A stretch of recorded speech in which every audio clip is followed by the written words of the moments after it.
I'm Nick Stanhope and I'm Chief Executive of the non-profit organisation We Are What We Do, and we created Historypin over the last couple of years, and tonight is the big launch. The billions of photographs in archives and home videos in every attic and under every bed, and the audio recordings and the boxes of dusty old prints, they're all out there ready and waiting to contribute to something remarkable.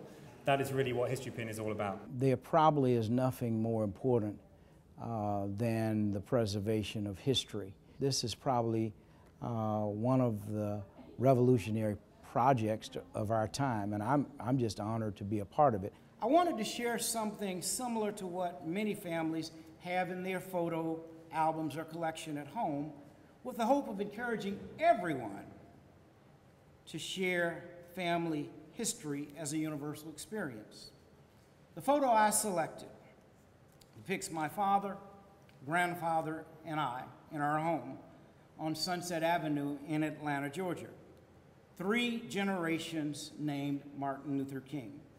The starting point for us is that an old photograph or a home video or an audio recording has some social power to it. But to unlock that power, you need to use some technology to bring it to life. Think about the relationship between humility and technologies. My name is Lawrence Lessig. I'm a professor of law at Harvard, and I run the Ethics Center at Harvard. And I've been focused a lot on the way in which culture is accessible or usable in the digital age. Historypin depends upon the freedom of people to take and build upon cultural artifacts and to use them in ways that were plainly never intended when they were first created.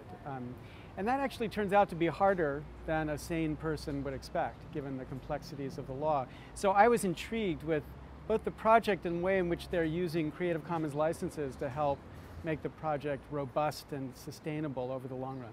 I think what's distinctive about this moment is not so much that we're inviting ordinary people to create, but now there's a platform that's inviting them to create and share that insight or creativity literally with anyone in the world. So as a marketer representing Google Maps and Google Earth here in New York, I'm always asked to, what's new? What are people doing with Google Maps these days? Especially maybe something that can be inspiring, that involves people working together. And I've got my top example to show for years to come with this now. I'm not kidding. This is a really phenomenal example of what we hold dear. With childhood memories and aspirations of travel, history that you've studied, anything like that, you have emotional connections to maps. Maps really speak to you. And Historypin really taps into that by connecting images from the past to the map that we see today. They didn't stop there though, which I find even better. They extended this concept to other Google technologies.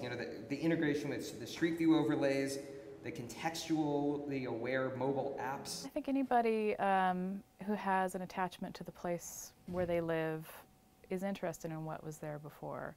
I think people are very passionate about New York City, and they feel strongly about living here. And all around you, all the time, you're aware that there is this history, but you can't get to it necessarily. And these photographs that are in the collections at the Museum of the City of New York, and subsequently now on Historypin, is a way of just peeling back those facades that you see every day and actually seeing what was there before, what was there 100 years ago or 50 years ago. I think it's fascinating. I mean, totally fascinating. I think, to be able to do what they're planning to do is just unique. The old farmer with his little girl, that was my dad and my sister. I posted that one.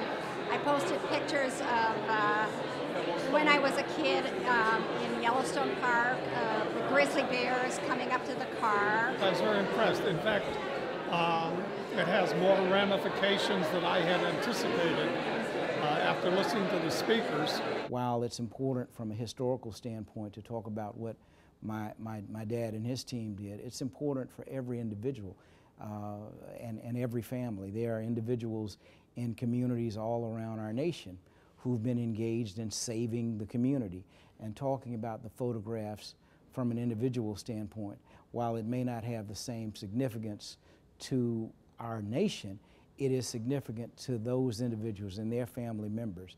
So this is just a wonderful, wonderful tool that can be utilized to educate, in some cases to entertain, and to really almost talk about anyone in any community anywhere in the world. This project symbolizes and will show us all, I think, the enormous value of humility in everything we do and design and build.